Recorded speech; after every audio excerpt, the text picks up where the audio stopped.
And we send salutations, greetings, love, and salam in abundance to the master of mankind, the best of creation, Muhammad Mustafa, Mujtaba Rasulullah, Habibullah Sallallahu Alaihi Wasallam.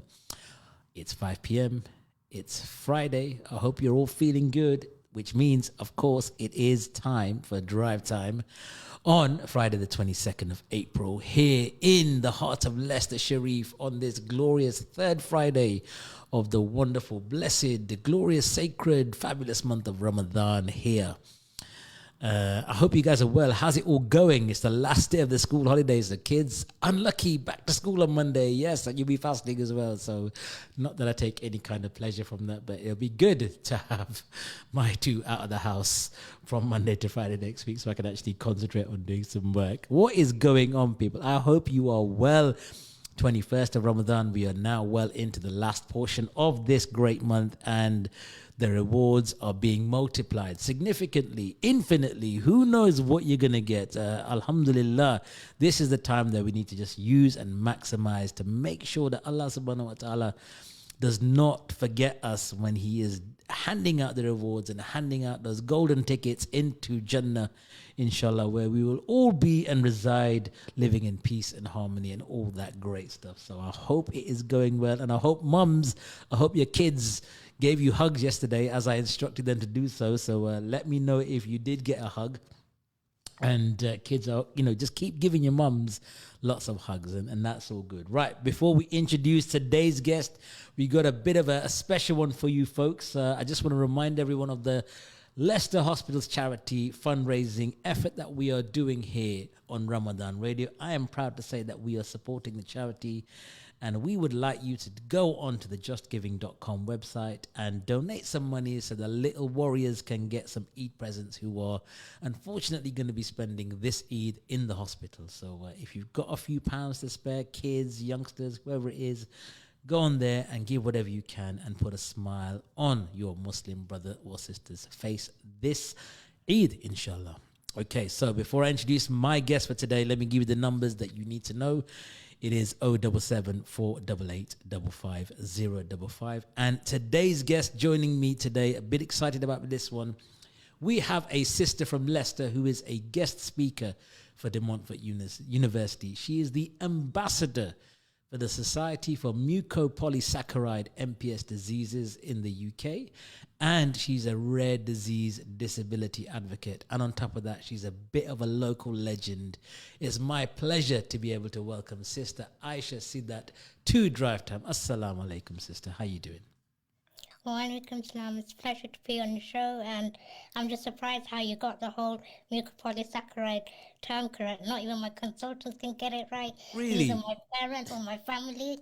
So what can I say? Well, I try my best, and I know from my perspective, it's really important to get things like this correctly because it is important. We have to recognize people's names, titles, and these sorts of things properly. So I do make an effort, and that somebody with my surname as well, who people never get my surname right. I know how important it is to make sure we get things like this. So, Sister Aisha, first of all, how are you? Alhamdulillah, I'm not too bad. Doing well. Ramadan going well? Yeah, Alhamdulillah, it's not too bad, bit up and down, but with my grandparents, I've been quite unwell, had COVID, and my granddad had a stroke on Saturday. So Allahu Akbar. Well, we make dua, and I ask all of our listeners to make dua for your grandparents, that Allah subhanahu wa ta'ala give them shifa kamil and give you all the strength and the patience to overcome this illness, inshallah. So thank you so much for coming. Really great to have you on. And we're going to be talking about disability, living with disability, and what can be done to help make our disabled brothers and sisters feel more included in the community and the society we live in. So first of all, tell us, what is mucopolysaccharide? So mucopolysaccharide is a very rare genetic condition. There are actually 7 types. I have the 4th type. So if you don't want to say mucopolysaccharide, you could say Morquio syndrome type 4A. So basically, I lack an enzyme in my body. My organs grow a normal size. Obviously, that's compacted, and I do have day-to-day struggles. So, for example, I've got a bit of like a hearing impairment, I've got curvature on my spine, I've got short limbs, I've got very lax wrists as well. I was able to walk, but I stopped at the age of 10. Alhamdulillah, there is ERT for some more adults, but because I've got airway complications over the years, I was on the ERT, but I had to come off it because I had a reaction to it. Just explain what ERT is. Was it ERT you mentioned? So ERT is the enzyme replacement therapy. Right. So the enzyme that I lack, it's a daily infusion. So I had to travel to Manchester to have this infusion. I had 5 infusions. Alhamdulillah, I had like amazing strength in my upper body. My handwriting got neater, and I was, very more alert. I was able to breathe properly, which was great. But then when it came to the 5th infusion, I had a reaction, so unfortunately I had to come off it. I was very upset, and I did want to go back on it. Me being really young back then, I was very naive. I didn't know what it meant by, me coming off this trial. But alhamdulillah, I've seen like with other of my friends that are on it, they've had vast, improvement with the quality of life. They're getting better. There is a chance for me to go back onto the enzyme replacement therapy in smaller doses, but because the pandemic coming in the way, there was no way they would be able to, have me in a hospital environment just yet, because I'd have to be admitted onto a ward surrounded by all these health professionals to ensure I am okay and that nothing happens to my airway. Sure. Okay, so just a bit more about the disease then. Is this something that doctors diagnosed upon your birth, or was it something that they realized later on? And how is it detected in a child? So with me, I would say I'd probably be one of the luckiest. I was diagnosed at 6 months of age. All the signs were there as soon as I was born. So the protruding of my chest, the curvature on my spine. As soon as I was born, the nurses would often say that, we can cover it up with cosmetic surgery, because obviously they hadn't known about this condition. I had loads of tests done, and I was actually diagnosed by Dr. Nichani by 6 months of age. So he was a consultant pediatrician at that time.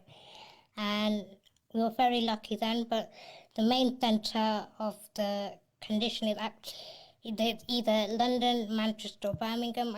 I was transferred to see a specialist in Birmingham first, but then but the main centre where all the care was done in Manchester. So I've been up and down Manchester all 24 years of my life now. If you look at it, because it's so rare, and looking at statistics, it does take several years to diagnose this condition. There are some right now who are adults, like probably in the mid-20s, who have got this condition, but it's not being officially diagnosed for them yet. And because I'm an ambassador for the society, I'm on a lot of these, MPS Mucopolysaccharide groups. I often have parents saying that they've spotted their child or their, growing up son or daughter have all these signs and symptoms, but the doctors where they are, there is just no, either there's no knowledge, there's no understanding, or it's taking a while to diagnose. Okay, so you mentioned it's a rare disease. I don't suppose you would happen to know how many people currently are living in the UK with MPS, or how many in maybe 100,000 or 100,000, how many people are affected by this? Do you have any statistics you can share with our listeners? So with a condition, or talk about on all rare disease, there's only 1 in 17, so it's very rare. There's a lot of campaigns, at the moment to talk about, that's come up ever since, the pandemic, to talk about, it is very, very rare. And it's surprising that, even there's all these rare diseases frameworks that have come out, which have been promoting a lot recently, because there's these priorities, so what doctors should do, that they should diagnose their patient faster, they should give them their treatment, third, access to treatment. There is priority numbers, but now, inshallah, I'm hoping in the future there is more awareness around not just MPS but other related diseases, that are rather, they can spot these symptoms and then they can diagnose and treat it faster. And is there any evidence to suggest that if it is picked up earlier, then treatment can be improved or life could be enhanced as a result of the early diagnosis? Yeah, so if there's early diagnosis, there's a lot of treatment and surgery that can, be done to prevent the progression of the disease. So I've had the halo neck fusion. So my C1 and C2 fused back in 2004. So I was in a halo traction for 9 months. Alhamdulillah, I was lucky to have that, but unfortunately that's the only surgery I've ever had since then. Because after that surgery, my airway, they had done a scan and they'd noticed there's a kink in my airway, so it's become very narrow. And to do anything further, there is a big risk that are involved. So they've left all surgeries for pause at the moment until, they see that the airway does become more strong or firm. But it is known for MPS patients to have the narrowing of the airway, so it can be quite difficult in that sense to do any surgical treatments on it. Okay, so folks, you're listening to Ramadan Radio. I have Sister Aisha Seedat, excuse me, I have Sister Aisha Seedat here with us today, talking about mucopolysaccharide, MPS, and rare diseases here in the UK. She's a disability advocate and an ambassador for all things disability, but she's also a guest speaker. So if you've got a question or you'd like to understand a bit more about the condition, drop me a text, 077 488 55055. Akil, there's a number coming in on this mobile. I'm going to ignore that for now. Is that okay? You can't hear me. That's fine. But if you have got a question, I'm sure Sister Aisha will do her best to respond and answer this question. So if I can ask Sister Aisha, what was it like growing up with MPS, and what is life like now compared to what it was growing up? Growing up, alhamdulillah, I think I had it much easier. There were less complications. I've attended mainstream schooling, college, university, and I think that all goes down to my parents, being able to let me lead a normal life, whatever that is, and that's the main highlight. I think I've always tried to, have this, focus, try not let my health get in the way, and that all goes down to, Islam, my faith, what it teaches us, in fact, which I'll talk about later on. But now as I'm growing up, I'm 24 now, I do tend to struggle a little bit, with my breathing. I've got more airway complications, so it's more or less, trying to keep an eye on me to make sure I'm okay. There's a lot more visits up and down, my Manchester hospital. Can I just ask, why Manchester? Is there nothing more closer to where you live? Manchester is a specialist care centre, right, and that's where all the metabolic consultants are, metabolic nurses, ENT, all the specialist team are there. And to be honest, in Leicester, there are a few consultants I see here and there, but they do not know about the condition as much. And to be honest, before Ramadan, I had a bit of a blip. Well, in fact, because of the pandemic, it scared us as a family that if I'd got COVID, how would it be treated? What would be done in emergency situation? Because I had no emergency care plan done. We had a very intense appointment with the intensivist, and the team in Leicester said there is not much they could do because they were too scared to do anything because of the narrowing of my airway. Obviously, as a family, we're trying to still come into terms with it. I'm able to talk about it now because it was such a long time ago I had that appointment. And it is a difficult phase, but I always rely on Manchester for everything. So I call them up. I spoke to my ENT consultant there, and he said that there are things that can be done. It is quite intense, but they'd have to take in obviously my size and weight, and you know, to try and keep me alive in that sense. But it is a difficult process with, inshallah, I'm hoping that I'm never in an emergency situation, and if I am, everything does go smoothly and that it doesn't affect, you know, my family. Inshallah. But you know, worrying afterwards.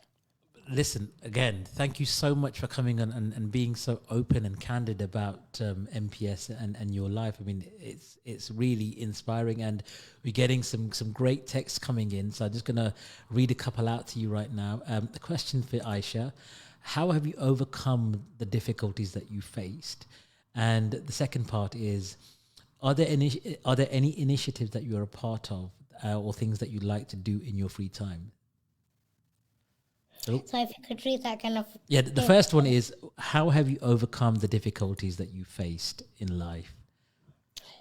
Okay, so I'll start with that. With difficulties I've faced, I think Islam, our faith, being a Muslim, has played such a strong role. And looking at, you know, how our Prophet ﷺ used to see and treat people with you know, various disabilities, it's very comforting. You'd have his Sahabas who are blind, and how he was so accommodating towards that. So there's one Sahaba who was blind, Abdullah ibn Maktoum. To accommodate him to be part of the Ummah, so he didn't feel so left out or so awkward, he allowed him to carry the flag during, you know, the battles of Badr and etc. And then you get all these other stories of one Sahaba having a severe limp, but he actually said that, you know, I had a dream of him walking in Jannah without his limp, and that's comforting for me. And you know, this life I see as a test. I know my biggest reward, I'll be okay in Jannah. Jannah is written.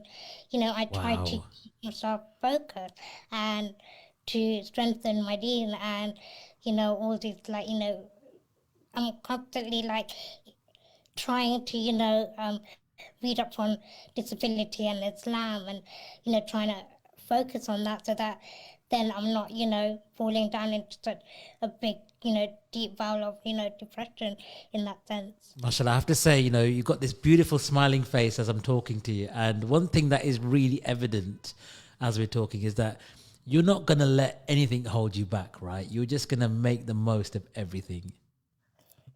Inshallah. Yeah, that's really good. So the second part of the question, or it might be, I'm not sure if it is the second one, but there's certainly another question is, what initiatives are you part of and that you like to do in your free time? So I think maybe aside from all the advocacy and ambassadorial work that you do, what do you like to do that, you know, that sort of in your spare time that you particularly enjoy?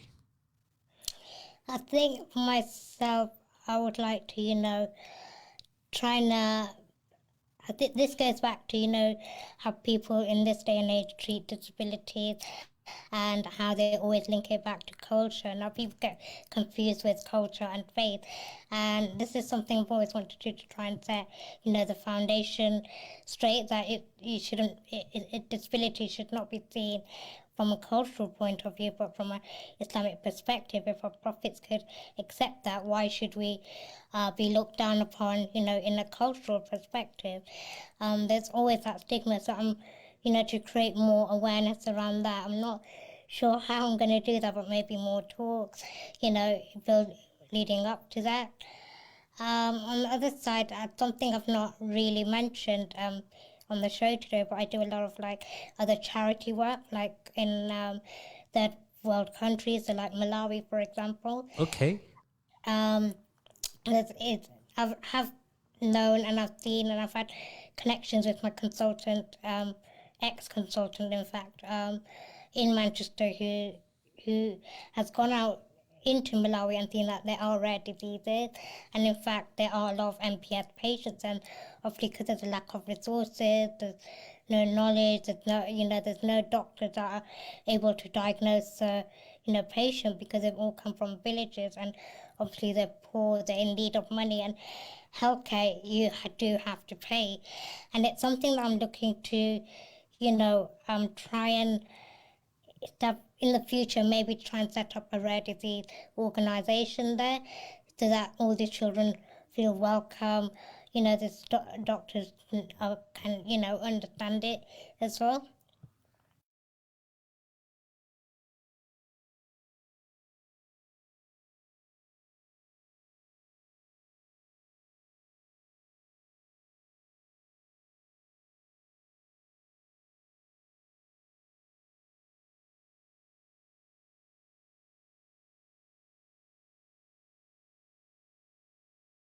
Study, go to most of my lectures. Obviously, I did have some 1 or 2 days where I wasn't able to attend, but the support from Demontfort University was great, and it really helped in that sense. And come graduation day, I think it's still a shock then that I've actually graduated, whereas I've always put myself down, but the people around me always knew I could do it in that sense. But yeah, alhamdulillah, if I could go back and do those 3 years again, I probably would. I mean, yeah, absolutely, because they say that university is one of the greatest sort of times in somebody's life because of the people you meet, the journey that you go on. I'd like to ask and understand a bit more about what was it like from an accessibility perspective going to the university? I mean, was it surprising, less surprising, or were you expecting to have certain, accommodations and adaptations for you in place to help you feel like, I don't want to say a normal student, but somebody, a regular student who doesn't have a condition? So, alhamdulillah, when I first went to Demontfort, there was accessibility already in place, and that's only because a student who had just graduated before me, he had a severe disability, so everything was put in place for him. And with that in mind, they had thought of the future, students that would come with disabilities. And Demontfort University is known to be very supportive to all kinds of disabilities, whether in a wheelchair, whether you're blind, etc. So I was able to attend all my lectures. If I had to attend a lift, I could. If I, it's everything was all on level access, so I didn't have that issue. I never had an issue where I couldn't attend a lecture because, of it being not accessible. So in that sense, everything was made to almost perfection for me at my time at university. Okay, great stuff. So you graduated, and that was obviously an incredible feeling, a sense of achievement. But you also are you working with the university now as a guest speaker? Tell us a bit more about that. So when I finished university, there was my lecturer had mentioned that there is this role where I can, go into university on a very ad hoc basis, and the degree that I had studied. So basically to give out small lectures. So my family would call me a lecturer, but not. This is where they get mixed up. So I go in and give small sessions. So I do this around because my dissertation was on mental health and university students. So I'd go in and talk about, my dissertation, or, give them for example, activities, session. And in the pandemic, I've carried that on throughout. So talking about living with lived experiences with mental health, with a disability as well. And inshallah, next year, hopefully, I'm able to go back onto campus and to talk about all these things. Mashallah, incredible stuff, and I hope, inshallah, we'd love to hear more about that if you are able to get back on campus. So please do come back and talk to us next year as part of the programming, inshallah. I did have a question. It's just totally escaped my mind right now. I've done that text, okay, so thanks for that. let's just remind the listeners of the number if they've got any questions or comments for you, Aisha. 077 488 55055. I am in conversation, enlightening, sparkling conversation, I might add, with Sister Aisha Seedat, a mucopolysaccharide advocate. See, I can say it quite easily now. It just rolls off the tongue, no problem. And a disability advocate. And we are talking about her journey and what it's like to be a young person with a condition living in Leicester. Now, we've talked about, mashallah, you're so positive in your outlook and everything. You seem to take everything as it comes, and you don't seem to let it affect you. Tell us a bit more about sort of your friend circle and how they are with you and what that's like.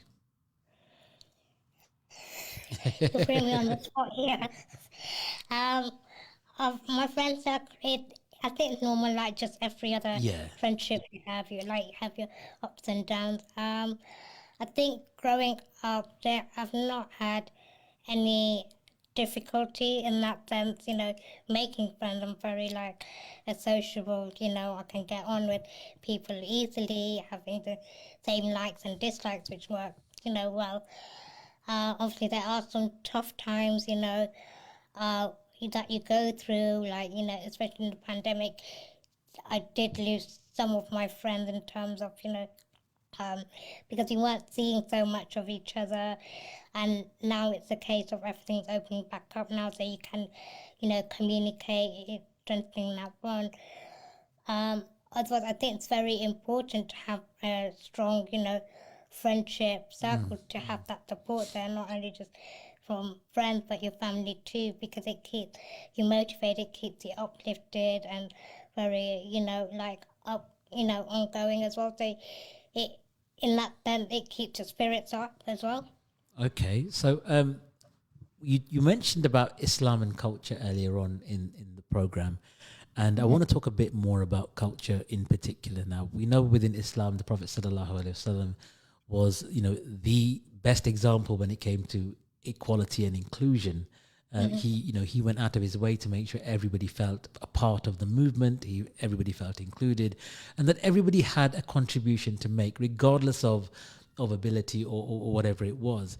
Now, making the distinction between culture and religion is really important. And I always say that whenever I'm talking to anyone about Islam, and when things are presented in the media about certain aspects that take place and people associated with Islam, which is completely wrong. But let's talk a bit about sort of culture, and we're going to generalize a little bit here, but where do you feel more needs to be done within our culture, and I'm talking about the South Asian culture generally, around perception, reality, and the treatment of people who use wheelchairs? So with culture, like you said, it's always about perception of how people view it. There's that clash. And I think because not many people knew about, a Prophet's days of, how many of the Sahabas had a disability, or how it was so accepted. People would run. The people of Medina, Makkah, when someone had disability, just to be with that person, because they knew how much reward it contained. Now, looking back on culture, there's that whole stigma around it, from often the mother gets blamed for something that's gone wrong in the pregnancy. The child is often seen as a curse. It's like extended family already plan out your future, when it's like, I can plan out my own future, because I'm able to. For example, you can't study, you can't work, you can't get married, you can't have kids, and that's all looked down upon. And going forward, I'd like to, really mention that, to be, for us to be, seen, accepted and heard, because, without all these things, we tend to feel already so isolated, and we need that acceptance, that, support from people. And if there's a lot of cultural differences, there's no, there's no support mechanism there. We're always going to be looked down upon, and that's not good for someone's, mental health. either if that, keeps carrying on. And that's something I've always looked at. There's always that stigma surrounding someone with a disability in this day and age even. Okay, so we've had another text come in, and I've got another question after that. So, Sister Sumia has just texted. I got to know Aisha through work and then on a personal level. She is such a strong woman with an amazing heart, and I'm so proud of her.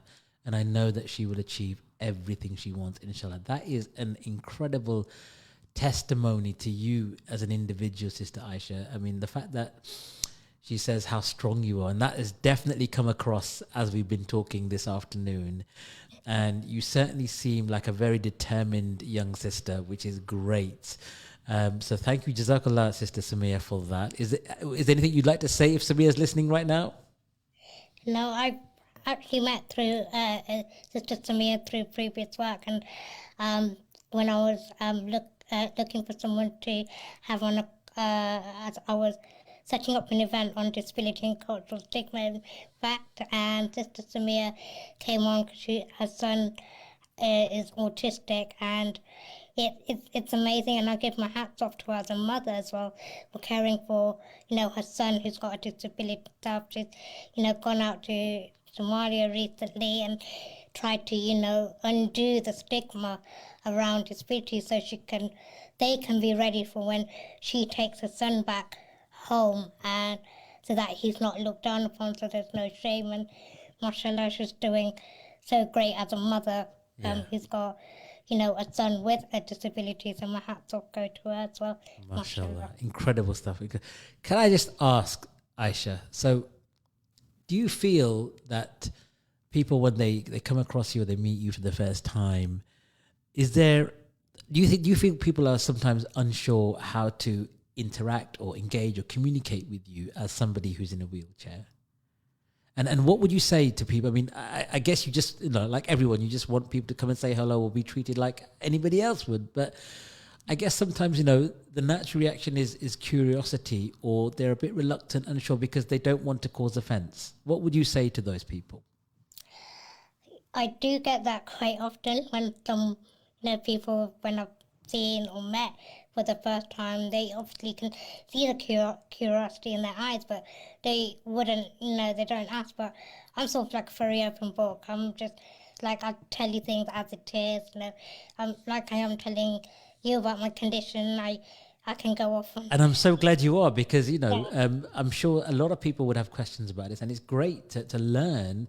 So we, as we go forward, we are aware and we know what it means to people. So, sorry, continue. Yeah, sorry, say that again. So, yeah, just about how you would like people to interact and engage with you. Yeah. So how to be treated, it's just like everyone else, if you see me in the streets or someone who's, who's got a disability, I mean, I'm sure other people, like even with a disability, they don't tend to hold themselves back. They don't take offense. You can always ask, and it's quite, it's not the younger generation that do that. It's the older generation, in fact, that would look, and they won't know what to do or say. And is it like they're almost trying to avoid eye contact or avoid you completely, so they don't have to, it puts them in an awkward situation for them. Think, I need to say something now, but I'm not quite sure what to say. Yeah, I think it's that, or they don't want to cause offense, or that they don't know how to say it. So they do tend to avoid eye contact, or things like that. But I think people with various disabilities, they're all so engaging. Talking to them, even if it's just not about their disability, or even just smiling at them, waving at them, it makes them feel almost welcomed in a way, and that even that goes far as well. Absolutely. All right, we've got some more text coming in, which is great. If you've got a question or a comment you'd like to make, send us a text on 077 488 55055. That's also a WhatsApp number, so if you're on WhatsApp, guys, you should have this number saved in your phone by now. Ramadan FM, we're always doing this. You know how it is. Aisha is a very optimistic individual and very admirable. Here. I definitely agree with that. I agree. We should be doing all we can to normalize people with disabilities and that they can progress in life in terms of education, work, marriage, etc. More needs to be done for others to educate others on this. Absolutely agree with that. What does Aisha suggest could be done further to combat these stigmas? I mean, you've talked a bit about it already, Aisha, but just sort of elaborate on some of that if you can. To combat, for example, like to combat these differences, to make them feel more welcome, seen, understood, heard. I think not to let people with disabilities feel left out in that sense, to welcome them in every situation, in every conversation. They shouldn't be left to feel alone or things like that. In a sense, don't make them feel isolated than they already feel so, because the more they feel like that, the more like I said, their mental health would deteriorate. And not only that, remember that, mental health also impacts on the physical health as well. Absolutely. So if you're already feeling so low, physically you feel unwell generally as well, and that takes a long time to, for us, people with disabilities, low immune system, to, get back up on track to feel more better in ourselves. Okay, great stuff. So that's the message is, inclusion at every aspect of life, conversation, whether it's employment, home, work, school, education. Now, Aisha, you and I were sort of having a Twitter conversation earlier this week about something which really, really winds me up personally. And I want you, don't hold back, tell our listeners, especially the brothers who go to the masjid. My late mother was in a wheelchair for the last couple of years of her life. And one thing that you said really, it would break my heart and almost make me cry is that when brothers, they come to the masjid or whatever it is, they park blocking across a dropped curb. And I'm thinking, how is a person in a wheelchair going to cross the road? Because it literally becomes impossible for that person to then, carry on with their journey. Mm-hmm. Yeah, it's absolutely horrendous. I mean, I think Evington Road is known for it, every other road. And it's like, obviously I have a powered wheelchair. I have to be careful that I use like drop curb and stuff like that. But how do I cross the road when the car's in the way? And I'm obviously getting annoyed. Do I put a window on the, like put a sticky note on the window? Do I, or do I just wait and stand there looking like a complete, fool until ram their cars? I should just take your wheelchair and just ram it. Just cause a big dent in their Range Rover. That's what I'm saying. Exactly. And I think I'm going to have to do that if they don't listen. So no, but seriously, no, please don't do that. No, we don't want any problems with Ofcom, please. But people with push chairs, buggies, people who are in wheelchairs, how do they cross the road? Because what I see is brothers, they park there, they're sitting in their car on their phone, and when you ask them to, politely move forward about, they're not interested. And I'm thinking, forget me, somebody who's not in a wheelchair. What about people who, rely on this to get from one side of the road to the other? They've got no other option. And here you are deliberately, inconsiderately blocking someone's right of way. It's not right. It's not on. Yeah, it's astonishing because the government or even the council spend millions and millions to create this special ramps, create this special pathway so people with disabilities can go into them. And here we are driving. And even if you park to go pray namaz, how can you go pray namaz if you are disrupting somebody? I can't understand. Absolutely. But anyway, listen, what else would you like to say that? So let's make the conversation a bit more positive. What do you think needs to be done to help everyone, consider people in wheelchairs as part of their day-to-day routine? When it comes to parking, I think definitely park somewhere where, it's not going to cause any hindrance. I've gone somewhere, I've left the car, I've come back, and because I have a wheelchair accessible vehicle and I have to go up behind using the ramp, and I can't get in because someone's already blocked the back.